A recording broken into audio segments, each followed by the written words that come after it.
Good morning students. देखिए, ये triangle की एक्सरसाइज 6.5 में अब हम क्वेश्चन नंबर 13 से देख रहे हैं। तो क्वेश्चन के अकॉर्डिंग जैसा कि उसमें कहा गया है कि एक कोई राइट ट्राइंगल है, हाँ दिया हुआ है कि ABC जो राइट ट्राइंगल है, राइट एंगल एट C, ये भी दे रखा है। तो उसमें जो CA है और CB है उस पर D और E कोई पॉइंट्स हैं, ये दिया हुआ है। तो देखिएगा, हमने A से E को ज्वाइन किया और B से D को ज्वाइन किया कि क्वेश्चन में देख लिया हमने कि लिख रखा है कि AE स्क्वायर और BD स्क्वायर। तो AE क्लियर है, A को E से जोड़ना पड़ेगा तभी तो आएगा AE स्क्वायर, और BD स्क्वायर जब आएगा जब B को D से जोड़ना पड़ेगा।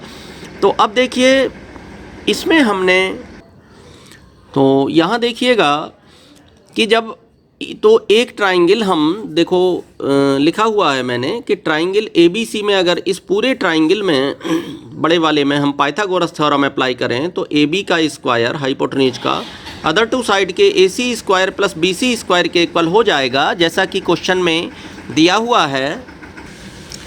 तो इसके बाद ट्राइंगल DCE में देख रहे हैं हम, DCE में DE का स्क्वायर DC का स्क्वायर प्लस CE के स्क्वायर के हो जाएगा। इसी तरह से ट्राइंगल ECA में चेक करते हैं। ECA में ये देखिए AE का स्क्वायर इक्वल टू AC का स्क्वायर प्लस CE के स्क्वायर के हो जाएगा, यहाँ पाइथागोरस अप्लाई कर दी। और ट्राइंगल BCD में तो इन सभी ट्राइंगल्स में हमने पाइथागोरस अप्लाई की है। उसके बाद में थर्ड और फोर्थ को जब ऐड करा हमने, क्यों करा भाई थर्ड और फोर्थ को, कि क्वेश्चन में मैं देख रहा हूँ लिखा हुआ है AE square plus BD square. तो ये कैसे आएगा? AE स्क्वायर थर्ड नंबर में दे रखा है और फोर्थ में दे रखा है BD स्क्वायर, तो इन दोनों को ऐड करना होगा। जहाँ भी हमें ये मिलेंगे तो वहीं ऐड करना होगा। आगे पीछे हो सकते हैं तो आप भी उसी के अकॉर्डिंग आगे पीछे इनको AE स्क्वायर वाले को और BD स्क्वायर वाले को जब ऐड करेंगे तो AE square plus BD square, यहाँ आगे जो लिखा हुआ है इसको लिख लिया हमने। अब AC square plus BC square आ गया और CE square plus CD square आ गया।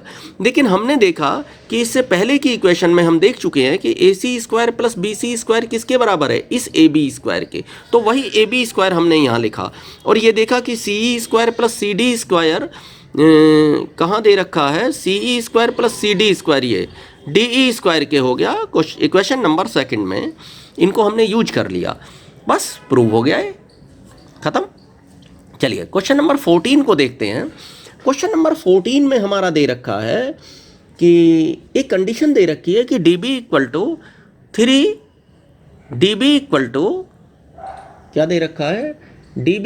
3CD, हाँ कि इस CD का ट्रिपल है DB। तो अगर हम CD को x मान लें तो ये 3x हो जाएगा। दिया हुआ है कि DB equal to 3CD, given लिखा भी हुआ है, और CD को हमने x मान लिया तो CD की जगह x अगर रखेंगे तो DB की वैल्यू 3x हो जाएगी। अब अगर ये x और ये 3x है तो ये पूरा जो BC है ये कितना हो गया? 3x plus x 4x। Clear. चलिए इसके आगे अब हम चलते हैं कि अब हम ADC में इसमें पाइथागोरस अगर अप्लाई करते हैं तो AC square equal to AD square plus CD square. तो AD स्क्वायर किसके इक्वल आ गया? ये कि AC square minus CD square. AD square हमने इसलिए लिखा है, दोनों में हम यूज करने वाले हैं। अब जैसे इससे निकाल करके इसमें यूज कर देंगे। तो यहाँ देखिएगा, अब इस ट्राइंगल ADB में जब पाइथागोरस थ्योरम अप्लाई करते हैं तो आएगा AB square equal to AD square plus BD square. ये अब AD स्क्वायर की वैल्यू हमने यहाँ से उठा करके लगा दी AC square minus CD square plus BD square. अब चलिए लिख लेते हैं AC स्क्वायर माइनस CD क्या है? x, तो x स्क्वायर, और BD क्या है? 3x का स्क्वायर। तो x स्क्वायर माइनस का और प्लस के 9x स्क्वायर, 3 का स्क्वायर 9x स्क्वायर, तो ये प्लस के 8x स्क्वायर। तो AC square plus 8x square आ गया। लेकिन हमें प्रूफ जो करना है वो दे रखा है कि 2AB स्क्वायर। तो जो AB स्क्वायर चल रहा था हमने क्या किया कि उसमें 2 से मल्टीप्लाई कर ली दोनों साइड में। तो अगर दोनों साइड में 2 से मल्टीप्लाई करेंगे कोई इफेक्ट नहीं आने वाला, लेकिन जो हमें प्रूव करना है वो 2AB स्क्वायर करना है। तो ठीक है, आ जाएगा। 2ac²। अब ये ac² था तो 2 से इसमें मल्टीप्लाई होगा, इसमें भी होगा 2ac² प्लस 16x²। तो 2ac² प्लस, अब ये 16x² है, 4x का स्क्वायर लिख सकते हैं। तो आप देख सकते हैं कि 4x, लेकिन 4x तो bc के बराबर है, तो भाई यहाँ bc² लिख दिया। बिल्कुल क्लियर है कि 2ac² प्लस bc² के इक्वल हो गया, प्रूव हो गया। ठीक, अब चलिए नेक्स्ट क्वेश्चन नंबर हम 15 पर चलते हैं। 15 क्वेश्चन पर तो देख सकते हैं 15। अच्छा, 15 क्वेश्चन को ध्यान से देखिएगा, वैसे मुश्किल नहीं है, आसान ही है। तो कैसे, चलिए इस पर बात करते हैं हम। तो दिया हुआ है क्वेश्चन में कि एक इक्विलेटरल ट्राइंगल है ABC, एक ध्यान से सुनिएगा, ABC एक इक्विलेटरल ट्राइंगल है। तो भाई इक्विलेटरल ट्राइंगल का मतलब होता है all sides equal, AB BC CA तीनों साइड इक्वल हैं। अच्छा, तीनों इक्वल हैं, लेकिन साथ साथ एक कंडीशन दे रखी है कि BD इक्वल टू 1/3BC। अच्छा, ये जो AM है ये परपेंडिकुलर डाला गया है इस पर, और कंडीशन दे रखी है BD इक्वल टू क्या है, BD इक्वल टू 1/3BC। इस BC का 1/3 है।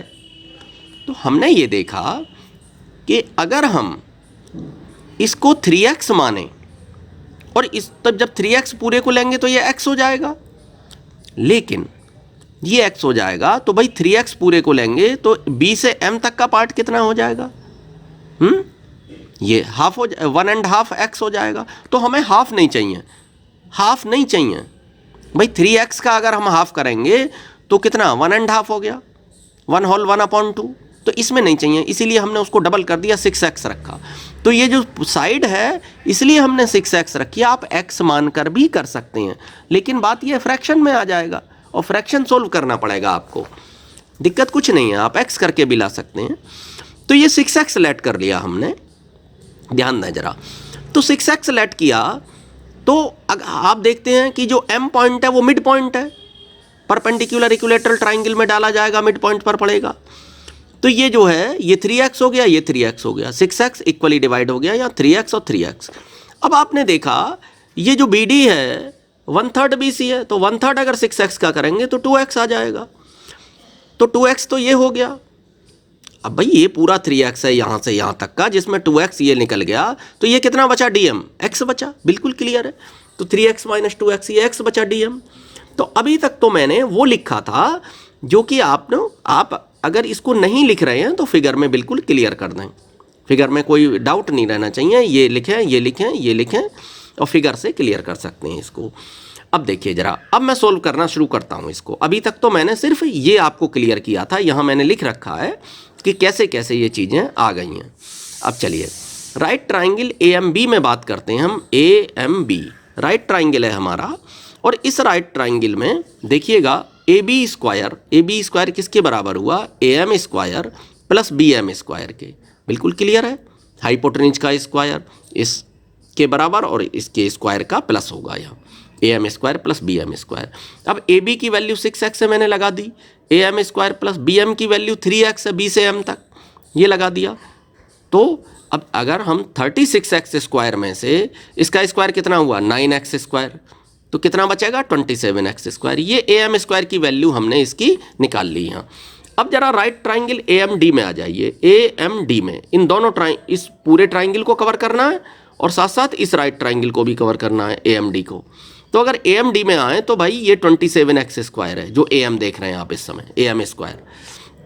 तो 27x², और देखो AD² यहाँ से देखिए, हाइपोटेन्यूज है AD, तो AD² equal to AM² plus DM² हो गया। बिल्कुल क्लियर है। अब AM² की वैल्यू कितनी हो गई, 27x²। अभी तो निकाली है AM² की, और DM कितना है, x है, तो ये बन जाएगा x²। तो दोनों को मिला करके 28x²। अब हमने देखा कि हमें प्रूव करना है 9AD²। बुक में देखिएगा question, 9AD² equal to 7AB²। तो बुक में 7 प्रूव करने को है साथ में, तो मैंने इस 28 को भी 7 × 4x² लिख दिया। बात एकदम क्लियर है कि वही 7 × क्यों लिखा, क्योंकि बुक में 7 प्रूव करने को दे रखा है। चलिए, अब जब 9AD² प्रूव करवाया है तो मैंने AD² में यहाँ 9 से मल्टीप्लाई कर दिया।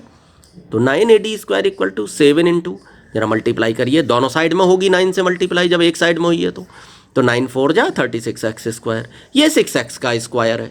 और 6x किसके बराबर है? AB के। भाई सभी के बराबर है, BC के बराबर है, जहाँ AB के भी बराबर है, CA के भी बराबर है, तो 7AB²। समझ आ गया होगा, प्रूव हो गया। वैसे कुछ नहीं है, देखिए बस इतना ही इसका प्रूव है। अगर देखें ये जो इन्फॉर्मेशन है, ये मैंने जो यहाँ इन्फॉर्मेशन दी है इसको एकदम क्लियर किया है मैंने यहाँ लिख करके, और आप देखें कि बस इतना पार्ट में ये प्रूव हो चुका है। तो लेंथी क्वेश्चन नहीं है, सिंपल क्वेश्चन है, ज़्यादा प्रॉब्लमेटिक है नहीं। ये क्वेश्चन नंबर 15 आप देख रहे हैं आ चुका है। चलिए, तो 15 क्लियर हो चुका होगा मैं समझता हूँ आपको। 16 क्वेश्चन देखते हैं। 16 में क्या है?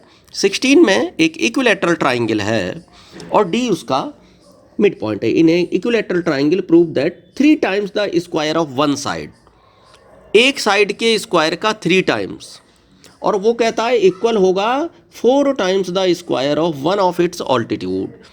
अब एक ऑल्टीट्यूड, अब हमने ऑल्टीट्यूड ये AD डाल लिया। अच्छा चलिए, इसमें हमने पाइथागोरस अप्लाई कर दी, AB² = AD² plus BD², simply Pythagoras apply की। लेकिन अब हमने देखा कि भाई ऑल्टीट्यूड डाला है, इक्विलैटरल ट्राइंगल में जो ऑल्टीट्यूड होता है वो मिड पॉइंट पर पड़ता है, तो ये इक्वल हो गए। तो BD², BD को क्या लिख सकते हैं? Half BC।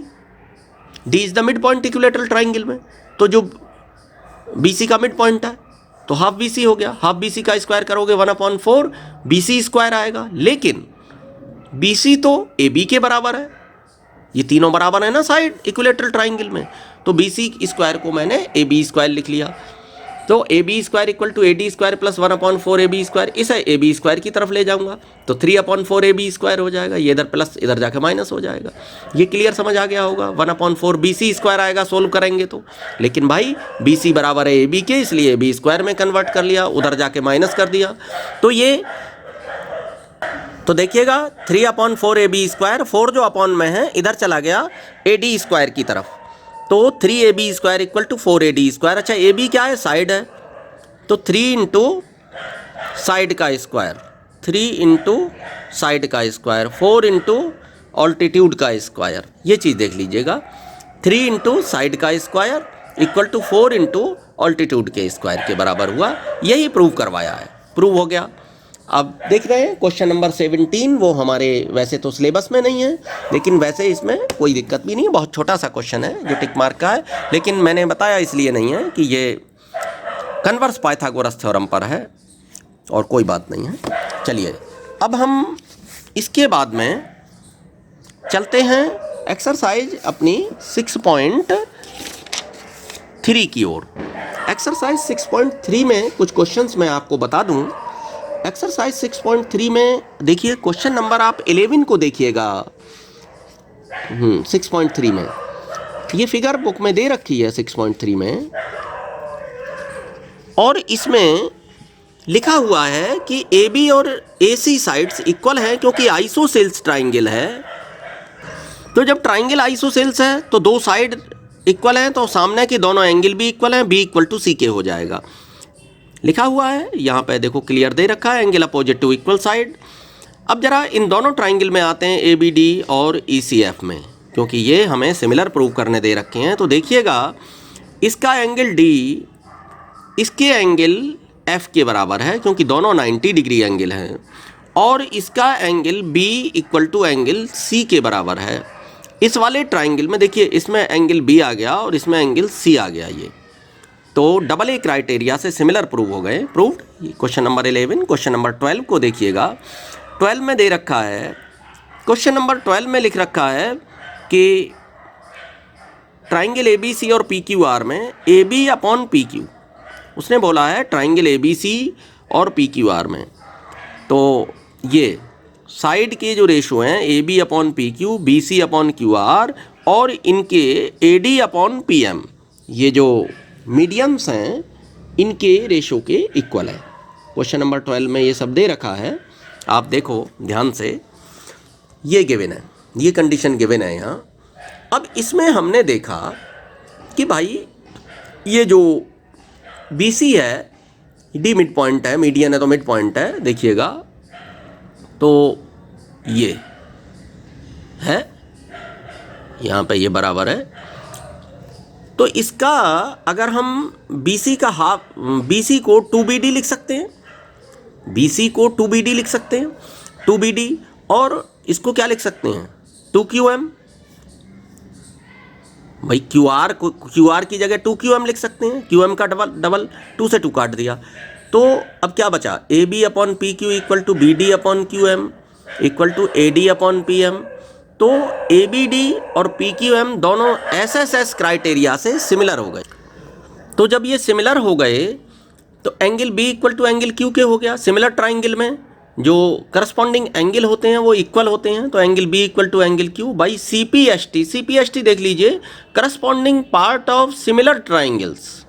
CPST क्या होता है, corresponding part of similar triangles. जैसे वहाँ कॉन्ग्रुएंट ट्राइंगल के करस्पॉन्डिंग पार्ट इक्वल होते हैं, उसी तरह से ये corresponding part of similar triangles है। तो सिमिलर ट्राइंगल में आप जानते हैं कि जो साइड के रेशो वो सेम होते हैं, साइड इक्वल नहीं होती, रेशो उनके इक्वल होते हैं और एंगल इक्वल होते हैं यहाँ पर। अच्छा देखिए, अब ABC और PQR इस ट्राइंगल, पूरे ट्राइंगल में देखिएगा ABC और PQR में, तो देखिएगा ये AB upon PQ equal to BC upon QR, AB upon PQ BC upon QR, और साथ साथ angle B equal to angle Q के है, तो SAS क्राइटेरिया लग गया और ये सिमिलर प्रूव्ड।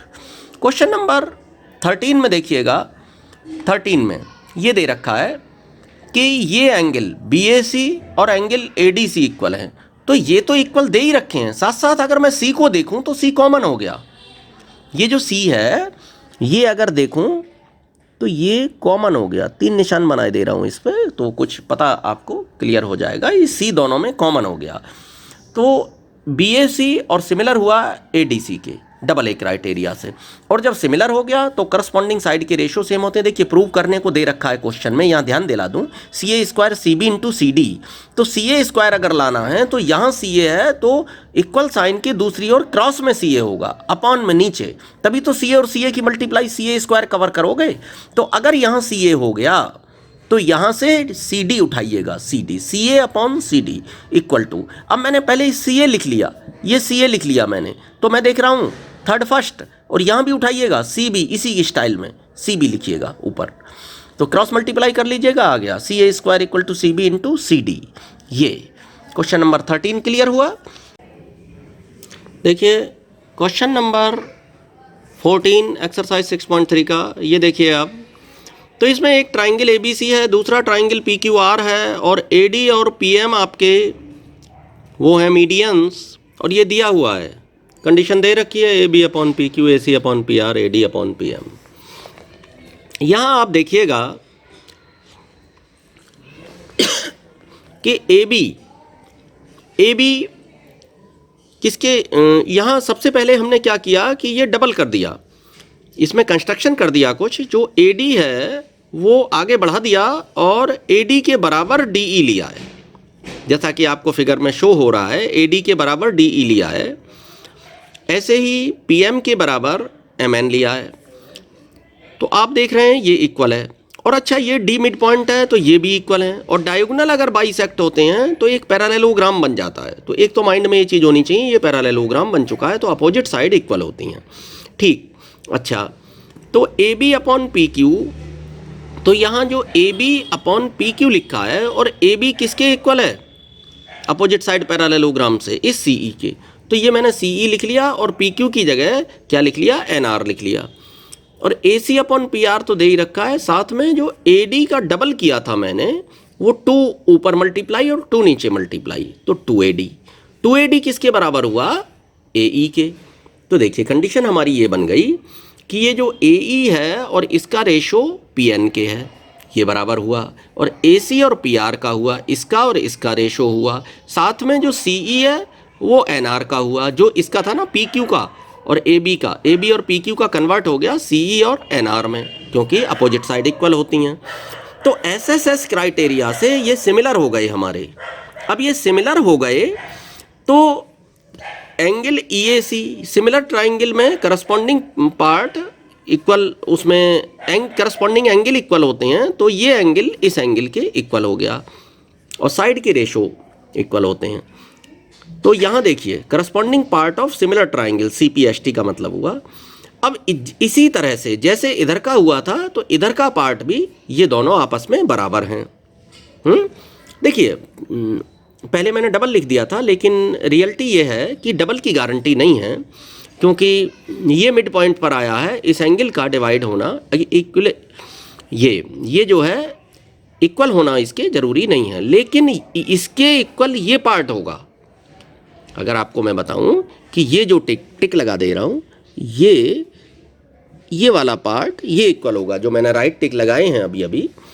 हाँ, इसी तरह से जैसे इधर वाला पार्ट इक्वल है, तो ये देख सकते हैं आप कि BAD सिमिलरली जो एंगल BAD है वो किसके बराबर होगा, QPM के। और अगर इन दोनों को हम प्लस कर दें EAC और BAD को, तो हमारा बन जाएगा BAC। देखिए ये जो BAD है और ये जो EAC या DAC एक ही बात है, इन दोनों को अगर प्लस कर दें तो BAC एंगल बन जाएगा। इसी तरह से QPR बना है, पूरा एंगल, मतलब इसको प्लस करेंगे तो ये पूरा एंगल आ जाएगा, इसको प्लस करेंगे ये पूरा आ जाएगा। लेकिन ध्यान रहे कि राइट टिक वाला राइट टिक के बराबर है, और ये जो मैंने पॉइंट लगा दिया पॉइंट वाला पॉइंट के बराबर है एंगल। तो क्लियर हो गया कि एंगल BAC QPR के। अब बस सिंपल है, अब क्या है, तो AB upon PQ equal to AC upon PR given है, और एंगल अभी प्रूव करा है, प्रूव्ड अबाउ। तो SAS क्राइटेरिया से साइड एंगल साइड से ये सिमिलरिटी प्रूव्ड हो गई। Question number 14 finish. Question number 15 देखिए, एक आसान सा क्वेश्चन है। इसमें देखिएगा कि क्या है कि किसी टाइम पर, क्वेश्चन में लिखा हुआ है कि किसी टाइम पर किसी पोल की जो 6 मीटर हाइट का है, उसकी जो छाया है, परछाई है, वो 4 मीटर जा रही है, और इसी टाइम पर एक टावर है, उसकी परछाई 28 मीटर जा रही है। तो बताइए कि टावर की ऊंचाई क्या है। चलिए अब देखिए, हम इसमें सिमिलरिटी प्रूव करेंगे। तो सिमिलरिटी प्रूव करने के लिए क्या करेंगे, ABC और PQR में, तो angle B equal to angle Q के बराबर है, क्योंकि दोनों 90 डिग्री एंगल हैं, ईच 90 डिग्री। और angle C equal to angle R क्यों हुआ, जरा ये देखिएगा। क्या है कि जो सन का एंगल ऑफ एलिवेशन है वो सेम रहेगा दोनों ही कंडीशंस में, क्योंकि टाइम सेम है। तो सन का, अब आप यहाँ बैठे हैं, यहाँ से एंगल ऑफ एलिवेशन ले रहे हैं, तो सेम रहेगा, इसलिए C एंगल R एंगल के इक्वल होगा। और हम देखते हैं कि AA क्राइटेरिया से सिमिलर हो गए, और सिमिलर ट्राइंगल में करस्पॉन्डिंग साइड के रेशो सेम होते हैं। AB upon PQ BC upon QR के बराबर होगा। AB की वैल्यू 6 है, PQ की H मान रखी है हमने, हाइट H, तो BC 4 है, ये 28 है, कटिंग कर दीजिए 1/7, क्रॉस मल्टीप्लाई ले लीजिए, H equal to 42 metre, proved. तो इसकी जो हाइट है वो 42 मीटर आ गई। तो क्वेश्चन नंबर 16 को देखते हैं। चलिए 16 सिंपल सा क्वेश्चन है। तो ABC, अच्छा इसमें क्या है, AD और PM मीडियंस हैं। तो ABC सिमिलर है PQR, ये क्वेश्चन में दे रखा है, given that triangle ABC similar triangle PQR के। तो AB अपॉन PQ जब सिमिलर हैं तो करस्पॉन्डिंग साइड के रेशो सेम होते हैं। AB upon PQ equal to BC upon QR, और angle B equal to angle Q, angle जो है बराबर होते हैं। तो ये क्लियर है, सिमिलरिटी बाई CPST। अच्छा AB अपॉन PQ, अब भाई BC upon equal to QR दे रखा है, या तो 2BD और 2QM लिख दो, या इस BC का हाफ कर दो, ऊपर नीचे हाफ से मल्टीप्लाई लो, हाफ BC किसके बराबर होगा, BD के, और हाफ QR किसके बराबर होगा, QM के। ठीक, तो हाफ से, अच्छा ये हो गया, हाफ BC किसके बराबर, ऊपर नीचे हाफ से मल्टीप्लाई दे दी हमने। या एक काम कर सकते हैं, इसको BC को 2BD लिख सकते हैं, और 2 से 2 ऊपर नीचे फिर काटना पड़ेगा आपको, लेकिन यहाँ हाफ से मल्टीप्लाई की गई है, उसमें 2BD ऑटोमेटिक आएगा, फिर 2 से 2 काटना पड़ेगा, यहाँ हाफ से मल्टीप्लाई दी गई है ऊपर नीचे। तो हाफ BC किसके बराबर है, BD के, और हाफ QR किसके बराबर है, QM के। तो ये आ गया AB upon PQ BD upon QM, और angle B equal to angle Q के चल ही रहा है। तो यहाँ देखिए साइड के रेशो सेम है, एंगल ये वाला एंगल B एंगल Q के बराबर है, और ये BD बराबर वो BD अपॉन QM। तो SAS क्राइटेरिया लग गई सिमिलरिटी की यहाँ, SAS क्राइटेरिया। तो AB upon PQ equal to AD upon PM, ये by CPST, corresponding part of similar triangle, proved. जब ये सिमिलर हो गए तो उसके बाद में ये रेशो करस्पॉन्डिंग साइड के सेम हो गए, प्रूव हो चुका है। ठीक है स्टूडेंट्स, मैं आपको इसकी पिक डाल देता हूँ अभी। Thank you, have a nice day.